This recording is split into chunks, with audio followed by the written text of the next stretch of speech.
I lived under my husband's total control. You won't believe how I escaped.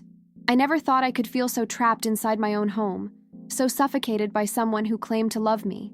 That feeling started slowly, almost imperceptibly, but it became a constant presence, a weight on my chest that I couldn't ignore. I'm Silvana, I'm 42 years old, and until recently, I believed I had built the life I always wanted.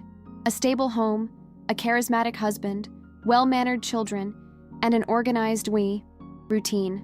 I always worked hard, not only outside but also inside the house, taking care of every detail, planning every moment, trying to anticipate any problem that might arise. But over time, I began to realize that my efforts weren't being fairly recognized. Ottavio, my husband, always smiling, always charismatic to the world, had a silent control over everything. He dictated schedules, decisions, opinions, and I thought that was love or caring. My body and mind were on constant alert, a mixture of fear, anger, and confusion that I couldn't name. Small details of everyday life began to bother me deeply. Comments about my efficiency, how I should do better, decisions being made without my consent. No matter how much I tried to justify or ignore it, a sense of injustice crept up within me, and I realized my life was being manipulated gradually, invisibly, but intensely, eroding my self-esteem and my sense of freedom. The first flash of wisdom came on an ordinary evening, seemingly like so many others, but it became a turning point. Ottavio had decided on the family vacation alone, completely ignoring the children's commitments, the plans I had made, the opinions I had tried to express. I tried to engage in dialogue, to show that it was important to listen to the children, that planning needed to be flexible. But he just smiled coldly, interrupted me, and told me I was being irrational, exaggerated, and that I should trust him. My heart raced. My breath became shallow, my stomach churned, and a wave of anger and fear paralyzed me. Jonas, my eldest son, was there, repeating his father's words, reinforcing the authority that was silently crushing me. In that moment, I realized I was alone, isolated within my own family, surrounded by people I loved but who unconsciously participated in my imprisonment. The feeling of helplessness was almost physical, throbbing in every muscle, in every thought. I began to cry silently, trying to understand how I got there, questioning myself if I really deserved so much weight, if I had failed as a wife, as a mother, as a woman. For days, that feeling wouldn't leave me. Every task, every conversation with Ottavio, every decision he made without consulting me, sent my mind spinning in cycles of fear, doubt, and anger. I cried in secret, sometimes in the bathroom, sometimes in the car before leaving for work, trying to breathe, trying to convince myself it was just a phase, that I needed to be more patient, stronger, more submissive. My body reacted intensely. Trembling hands, constant muscle tension, headache, feeling extremely tired even after sleeping. I began to realize it wasn't just Ottavio's actions that were affecting me, but the entire system of submission I had allowed to take hold. The physical and mental discomfort became unbearable, and with each passing day I felt more invisible, as if my desires and feelings were worthless. My mind alternated between justifying my husband's behavior and blaming myself for feeling suffocated, creating an emotional turmoil that seemed impossible to resolve alone. It was then that I realized, for the first time, with frightening clarity, that I was living in a cycle of submission with no end in sight. Every effort I made, every sacrifice, every attempt to please, was insufficient for Ottavio. My fear wasn't just of confronting him, but of shattering that family structure that seemed perfect to the world. I felt my body freeze, my heart race, my throat tighten, a pressure on my shoulders that seemed to crush my thoughts. Even Livia, my youngest daughter, was already showing questions about her father, small expressions of nonconformity that made me reflect on the environment we were in. I began to realize that if I continued like this, I could lose myself completely, and the feeling of desperation was what awakened me to the need for change. The first spark of courage emerged mixed with fear, and something inside me began to push me out of that invisible prison I had built by trying to be perfect. The final trigger came with a painful clarity. I needed to reclaim my voice, my space, my very life. I began to question everything I had accepted as normal until then. Ottavio's critical comments, Jonas's blind obedience, Livia's silence at times, and even my own hesitation to assert myself. I felt anger, sadness, shame, but also a growing determination. a desire to break free. The realization that my entire life could continue like this left me in shock. I could no longer allow my existence to be defined by the approval or control of another. From that moment on, I decided I would take action, even if I was afraid, even if I stumbled, even if I suffered rejection. I needed to reconnect with myself, discover that my worth didn't depend on submission, but on the courage to live fully, despite the fear that still beat in my chest. In the days that followed, each morning felt like a test of my patience and courage.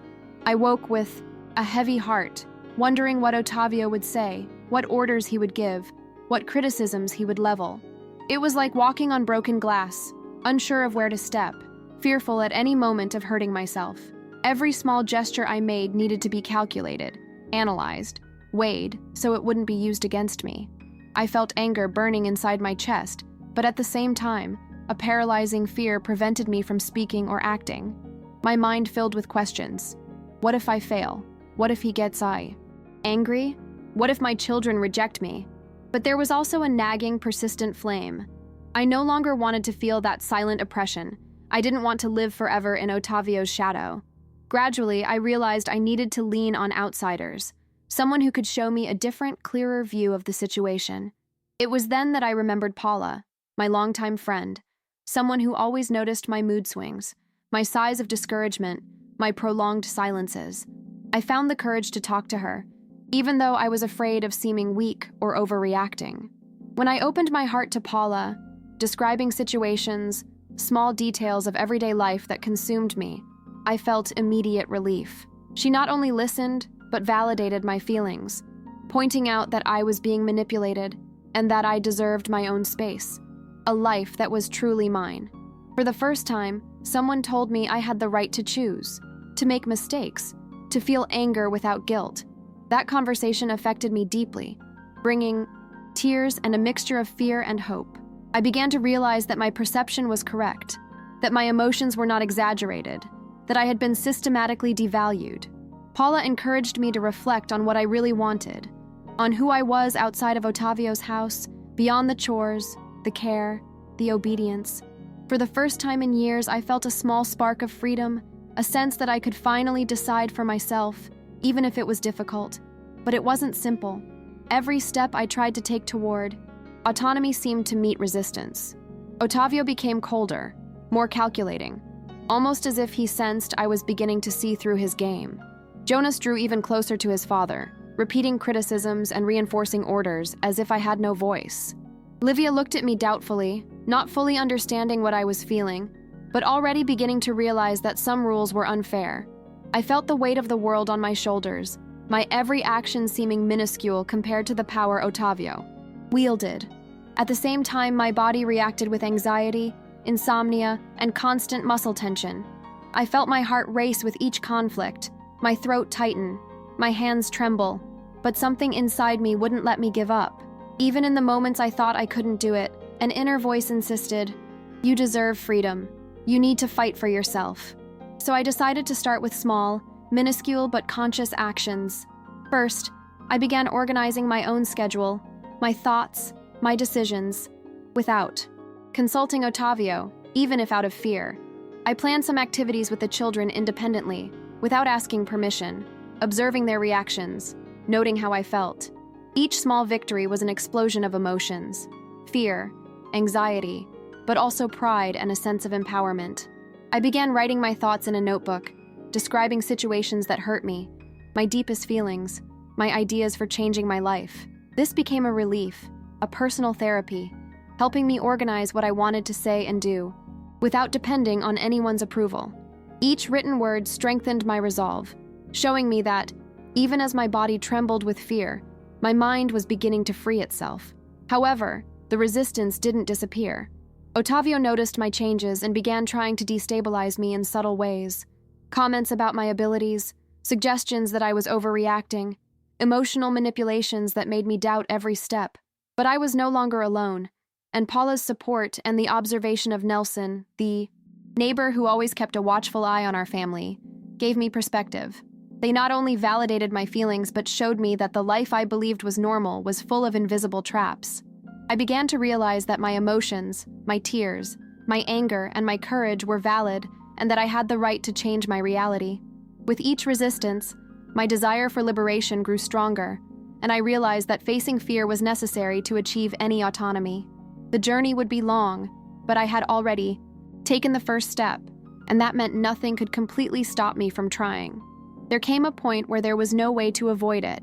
The tension at home grew daily, and I felt my body react with fear, anxiety, cold sweats, trembling hands, and sleepless nights. Ottavio noticed every small change in me, every independent action, and seemed determined to prove to me that I could not exist outside his rules. Jonas became a veritable right-hand man, repeating criticisms and orders, reinforcing his father's authority. I felt cornered, as if surrounded by invisible walls that grew with every attempt at freedom. But at the same time, there was a force within me that could no longer be ignored. Every time I tried to silence myself, every time he made a controlling comment, my determination grew, a mixture of anger and courage that drove me to action. I cried alone, but each tear was a reminder that I was alive and that there was still a chance to change my story. The first direct confrontation happened on a Sunday. I was tired, emotionally exhausted, but I decided not to give in. Ottavio tried to impose his will on a weekend plan, and for the first time, I clearly stated that this decision wasn't just mine, but that it involved everyone in the family. He fell silent, surprised, and there was a moment when I thought he would explode. Jonas looked at me with anger and confusion, and Livia finally looked at me with a spark of understanding. I felt my body tremble, my throat tighten, but I continued. Every word was a battle, and my father's every reaction tested me, but I didn't back down. The fear was there, strong, almost making me give up, but the knowledge that remaining submissive would mean losing myself sustained me. For the first time, I realized that change would only happen if I stood my ground, regardless of how I felt or how others reacted. The following days were filled with constant tension. Ottavio tried to regain control with subtle criticism, questioning, and emotional manipulation. My mind tried to sabotage my progress, making me think I'd been arrogant, that I was overreacting, that I didn't have the strength to face it. I felt my body react physically: migraines, loss of appetite, tremors, insomnia. But I began to realize that every resistance he gave me was proof of the validity of my effort. The more he tried to control me, the more I understood that I was on the right path, that my autonomy was becoming real. Paula remained by my side, reminding me that anger was healthy, that my fear wasn't weakness, and that every step, no matter how small, represented a victory. Nelson, with his external observation, helped me see that my experiences weren't exaggerations, that the environment in my home had been manipulated for years to make me feel inferior. The reconstruction began with small daily achievements. I decided to set clear boundaries, first with myself, then with Ottavio. I began prioritizing my thoughts, my wants, my desires, without waiting for permission. I planned short outings with the kids, get-togethers with friends, moments for myself. Each action was a mix of fear and liberation, anxiety and pleasure. I made mistakes, like giving in at times to avoid confrontation, or letting myself be shaken by criticism, but I realized that perfection wasn't necessary. The important thing was to stay on track, to reclaim my voice, my space, my autonomy. Each small step strengthened me, giving me the energy to face the next day, to maintain my composure in the face of attempts at manipulation and control. I felt my self-esteem growing, my body less tense, my nights beginning to feel some rest. The transformation also involved recognizing and addressing my own limits. There were days when emotional exhaustion made me want to give up, days when the tears were endless, when I doubted I could continue. But every time I looked at Livia, noticing her admiration and questioning, or at Jonas, seeing that there was still room for dialogue, I felt that every effort was worth it. I began to realize that freedom was not a distant goal, but a daily achievement, made of small actions, conscious choices, courage, and patience. I learned to listen to my body, my mind, my emotions, and to recognize that fear is not an enemy, but a warning that we are approaching something important. With each day, each step, each challenge faced, I grew closer to the woman I always wanted to be: independent, confident, vibrant, and with the courage to make my own decisions. Even in the face of resistance and pressure, from those who always tried to control me. With each passing day, my confidence grew, but so did the tension at home. Ottavio seemed to sense that I wasn't the same anymore, and every look, every comment, every silence carried an attempt to destabilize me. Jonas continued to reinforce his father's authority, but I noticed small changes in Livia's demeanor, who began to discreetly support me, questioning rules she'd previously accepted without thinking. I felt my body respond, less tension in my shoulders, less anxiety, slightly more peaceful nights. But there were still days of tears and fear. Each independent action I took was like turning on a light in a dark room. It revealed strengths I hadn't known existed and showed that my choices were valid. I began to realize that freedom wasn't just physical, but emotional, and that regaining my autonomy required discipline, courage, and, above all, consistency. I needed to remain steadfast, even in the face of daily resistance, and each victory, however small, became fuel to keep going. In one of these moments, I decided to organize a short trip with Livia, without asking Ottavio's permission. The feeling of planning, deciding, and executing something that was just ours was overwhelming. The initial fear paralyzed me, my body was tense, my heart racing, but as the day approached, I felt a mixture of anxiety and freedom I had never experienced before.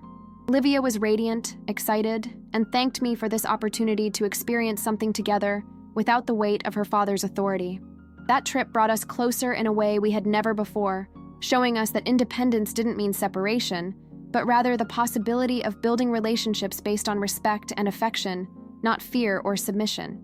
Each step strengthened my determination to continue changing my life. Meanwhile, at home, I began establishing clear boundaries with Ottavio, learning to speak without aggression, but firmly.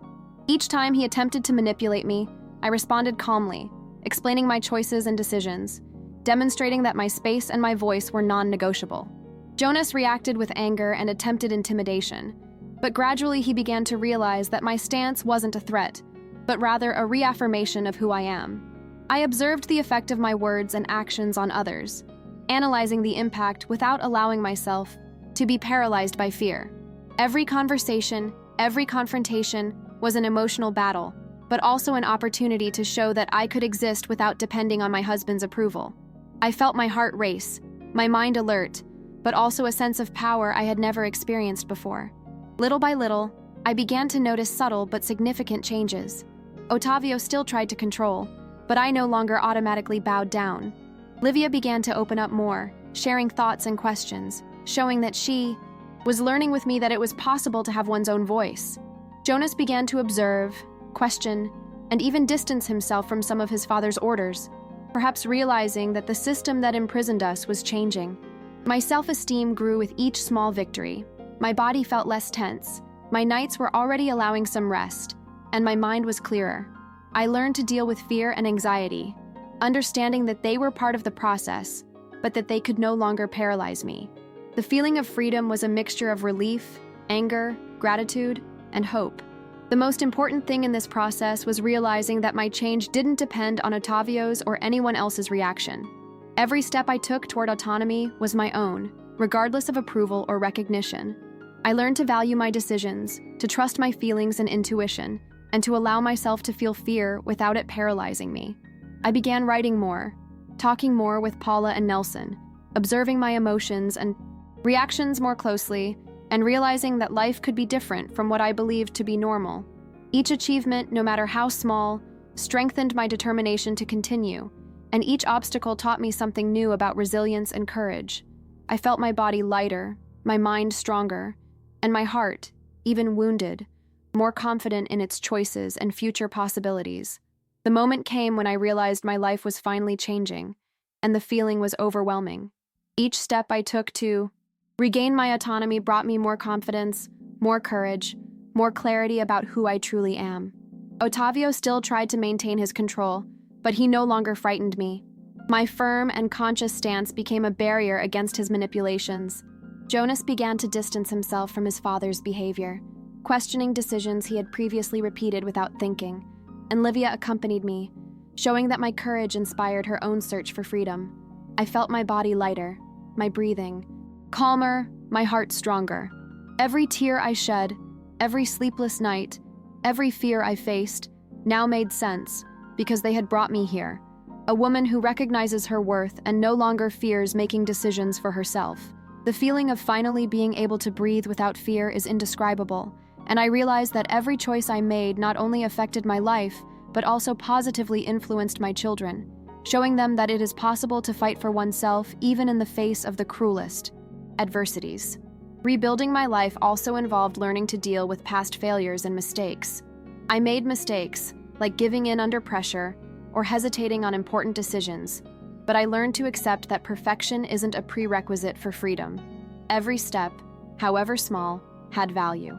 I began investing time in myself, short trips, meetings with friends, moments of reflection and writing, activities that connected me with my essence. Paula and Nelson continued to be my support network, reminding me of the importance of persistence, of recognizing my limits, but also of not underestimating myself. I discovered that my strength lay not in pleasing or obeying, but in deciding, taking risks, and moving forward, even when afraid, even when in doubt. The feeling of autonomy and self-awareness began to transform my body and mind, bringing energy, clarity, and emotional balance I hadn't experienced in a long time.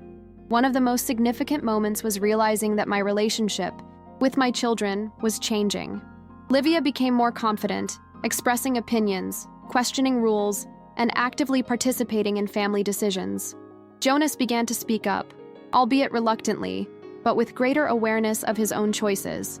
I realized that my fight wasn't just for myself, but also to create an environment where they could grow with freedom, respect, and self-esteem. This awareness filled me with pride and hope, showing me that change is possible and that the courage of one individual can positively impact the entire family dynamic. My body reacted with a constant feeling of lightness. My mind was alert yet serene, and my heart felt the peace of knowing I could live fully without submission. I've learned that facing fear is essential to achieving any kind of autonomy. There are still moments of insecurity, memories of difficult times, feelings of fear and anxiety, but they no longer paralyze me. Today, I can recognize signs of manipulation, protect myself emotionally, and act according to my own will. With each passing day, my confidence grows, my decisions become firmer, and my relationship with my children becomes more balanced and true.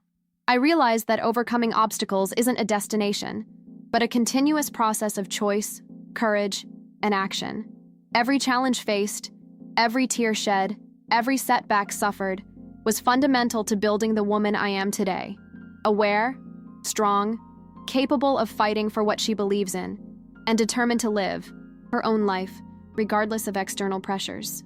Today, I write here to share my story, hoping that others who feel trapped, invisible, or manipulated can see a way out.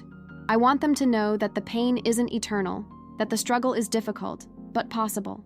Every courageous step, however small, is a movement toward freedom. My story is proof that no matter how long you've spent feeling invisible or submissive, it's still possible to regain your voice, your autonomy, and your life. I believe that the strength we seek has always been within us, waiting for the right moment to emerge. And even though we still deal with parts of the pain, life can be rebuilt, relationships can be transformed, and every conscious decision is an act of self-love and liberation. Today, I am me, without masks, without fear, and with enough courage to face any challenge life brings.